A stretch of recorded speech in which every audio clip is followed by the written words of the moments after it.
Hey guys, this is Jessica with No Bullshit Reviews. And yesterday I went to Target and I saw this in the little, movie entertainment section. In addition to a book, I bought this. Now this movie is called The House of the Devil, of the Devil. And I was on my iPod one day and I was just checking out if there were any good movies coming out. And I saw the trailer for this. Now, for those of you that don't know, it is a very 70s, supposed to be 80s. I mean, when I saw the trailer, it just reminded me of the 70s, but kind of like Last House on the Left was like repeating in my mind. But The House of the Devil is supposed to be set in 80s, early 80s, late 70s. So I will. It comes in this slipcase, so I don't know if you can see that. If you can even see this, like, whoa, right? And this is the case it comes in, like that, and opens up. It's clear. And this is the CD. And you're like gonna be wondering like what the fuck is that? But it's towards the end of the movie that all that happens. I just noticed that. Like I didn't even fucking pay attention. I just popped it in. Now I, for some reason, something just beckoned me to buy this movie because I was gonna buy something else, but something really just like said, it pulled me like, yo, I should.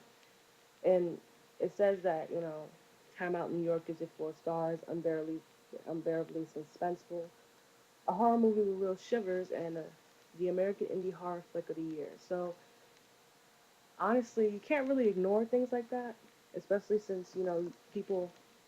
I don't know. I mean, it seems like the genre is just going.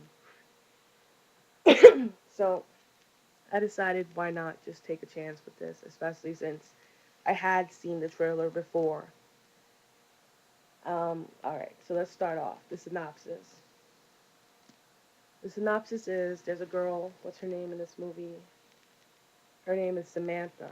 Like I guess they call her Sam, but it doesn't really matter what her name is because that's not really important. So her name is Samantha. It's played by this girl named Jocelyn Donahue.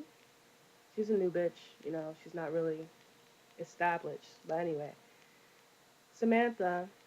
Uh, in the beginning of the movie, you see that she's in college and she's getting an apartment, her first apartment. She doesn't have that much money, and so she needs a job. Her rich friend, what's her name, Megan, and she's a noteworthy person because the girl who plays her really well. I thought that she was awesome. Her name is Greta Gerwig. Yeah, I, weird name, but look out for that bitch because I think she might be doing some new stuff, and she was awesome in this movie, and I really give her all the props. All right, so Megan's rich by some measure of the mind, and she's like, well, don't worry about it. I can ask my dad for $400, whatever you need for for the first payment by, by Monday that she needs it. But she decides to go after the babysitter job because I guess she doesn't want to be reliant on her friends or whatever.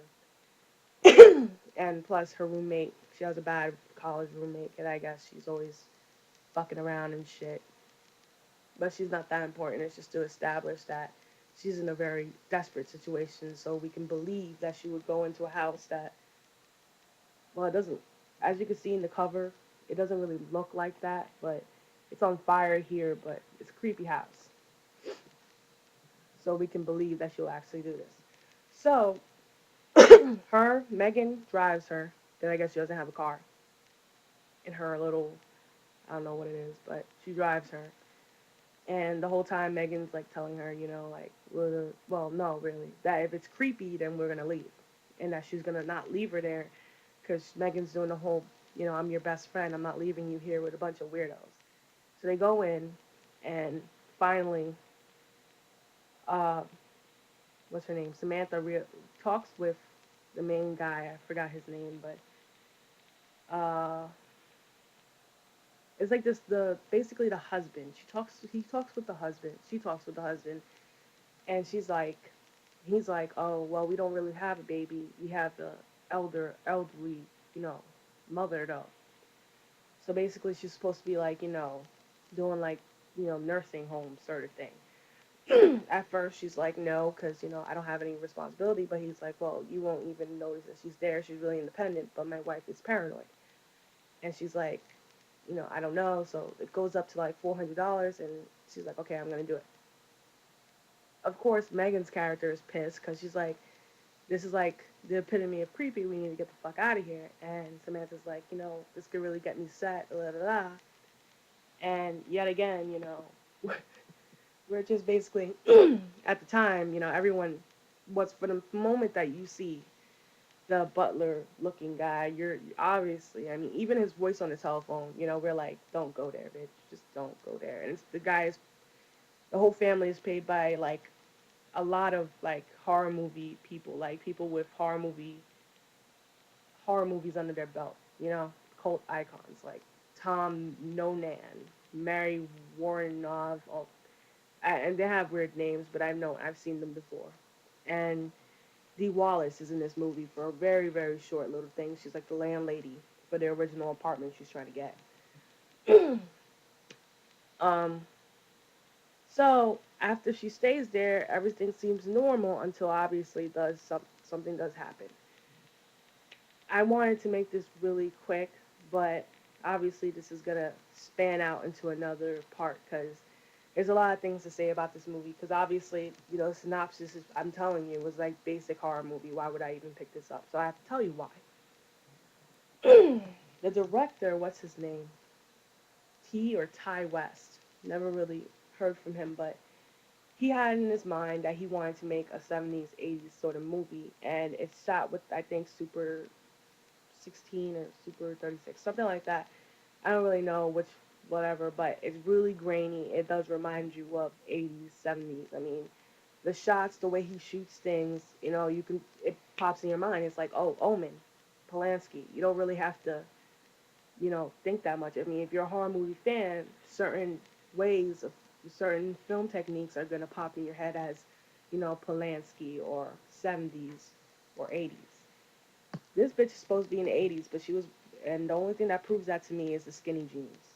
Because obviously, she looks like she's something from the 70s. I mean, I just felt like the hairstyle and everything. Everybody else, her friend Megan looked like she was born in the 80s because awesome, tight, kind of jersey thing, drinking tab.